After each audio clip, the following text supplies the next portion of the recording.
Ready or Not, a 2019 American black comedy horror movie about a crazy rich family that participate in crazy games and rituals when somebody new joins the family.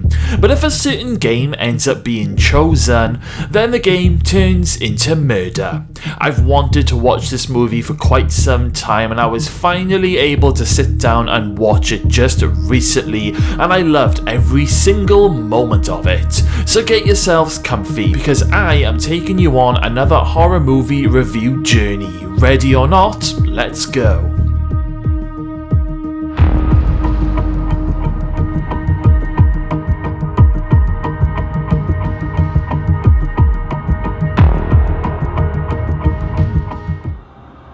Ready or Not follows a woman called Grace who is marrying Alex Le Dumas, a young man who is a part of a very rich family.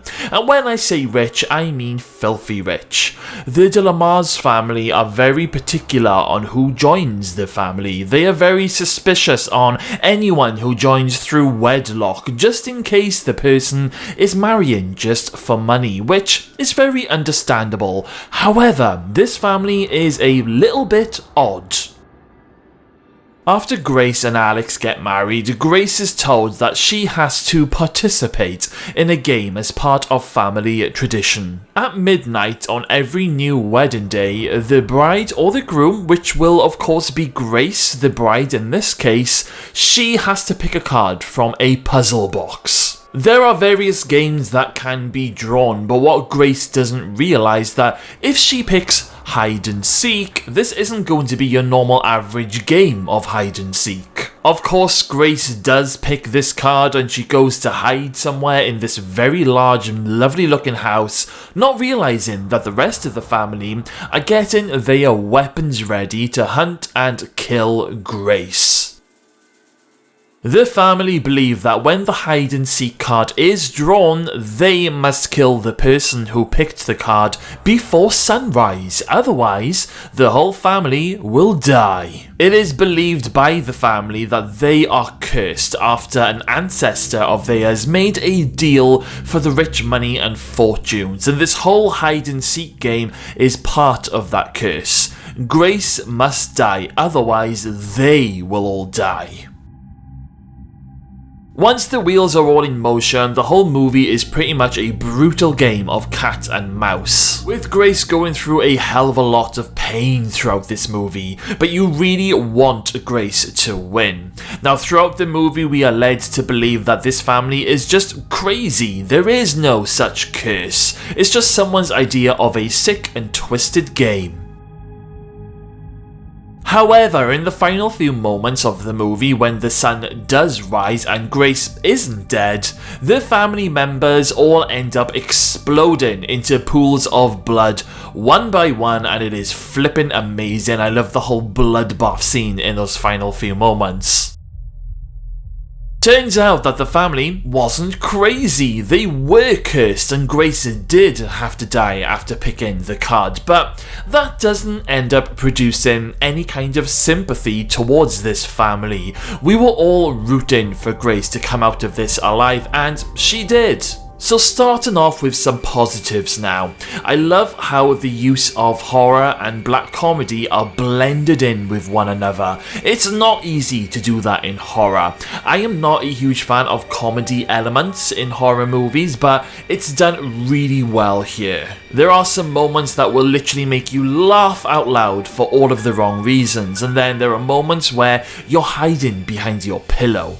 Also, the whole imagery in this movie is just beautiful. The majority of the film is in this big, beautiful house, and it's got stunning crystal chandeliers, and when you have the imagery of that in the background while there are blood and guts flying around all over the place, you can't help but think that the makers of this movie, they really worked their fingers to the bone. There is no laziness put into this movie. It's very well crafted. I absolutely love Grace's character. We get to learn a little bit of backstory of how she was once in foster care and she never really had a family growing up, so she was so excited to be joining this new family. And when the violence begins and Grace learns of what's really happening, you really do feel for her character. I mean, not only has her new husband been lying to her about what this family does to new family members on the wedding night, but she also has to deal with the fact that this new family who she thought would love her and accept her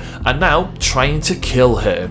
Not only that, but Samara Weaving, who plays Grace, is a fantastic actress. I remember watching her on Home and Away many years ago, and she's always been a massive favourite of mine. There's plenty of gore and violence and pain in the movie, and you really do get to watch Grace go through quite a lot, especially the moment where she gets shot in the hand by some little kids, and at one moment she falls into this old well. She then ends up putting her hand through a nail while she's trying to escape the well. It's horrific, but Grace is a tough cookie, and as I've said in a previous review, us horror fans, we love a strong final girl.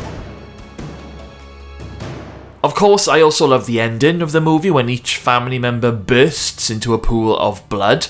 However, this will lead me on to some mixed review points. So after the whole bloodbath thing, Grace ends up walking out of the house, which by the way, the house is currently also on fire. She ends up sitting down on some steps, lights up a cigarette while the fire brigade arrives. Now, the first thing that I said to my other half when I saw this scene is, Grace is going to get the blame for the death of this family. She's either going to end up in a nut house for the criminally insane, or spend the rest of her life in prison because everyone is dead. Grace is just sitting there, covered in blood, casually smoking a cigarette, and the house is on fire. So even though, you know, you're over the moon that Grace came out of this alive, you can't help but think that she's going down for all of this, because who is going to believe her story, let's be honest. Now this might be me personally overthinking things, because I am guilty of that sometimes, but I would have preferred some sort of resolution for Grace's character, maybe a quick flash forward scene a year later where we see Grace inheriting the family fortune that she married into, just to give the viewer a little bit of confirmation that Grace really did win in the end. And now into my negatives, and I only really have one gripe with this movie. So, Grace's husband Alex, all the way through this movie, he does his very best to help Grace and help her to escape the house. And then, all of a sudden, in the final act, he ends up doing this whole U-turn on Grace and agrees that she needs to die. He ends up doing this full U-turn after Grace ends up fighting back against some of his family members and killing them. And there's even a moment where Alex, you know, he threatens to kill his own mother if anything happens to Grace. So if the writers were trying to get the audience to actually believe that Alex does this whole U-turn just because Grace ends up killing a few of the family members in self-defense, then that just doesn't really sit well with me. Alex is supposed to be this whole outcast family member who never believed in this curse and the ritual, and for it all to just flip in the last 10 to 15 minutes of this movie, it just didn't seem quite believable for me. In my opinion, the writers just wanted to throw in a little twist towards the end of the movie for some shock value, but in my opinion, it wasn't needed. But apart from that, I don't really have any other negatives for the movie.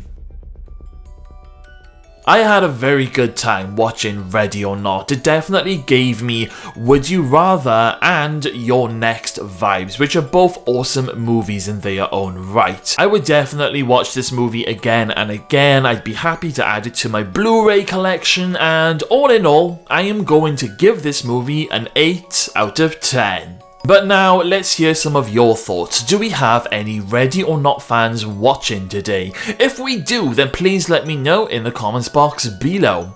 Right then guys, thank you all for watching today's video. Make sure you smash that subscribe button, stay safe out there, and I will see you all again very soon.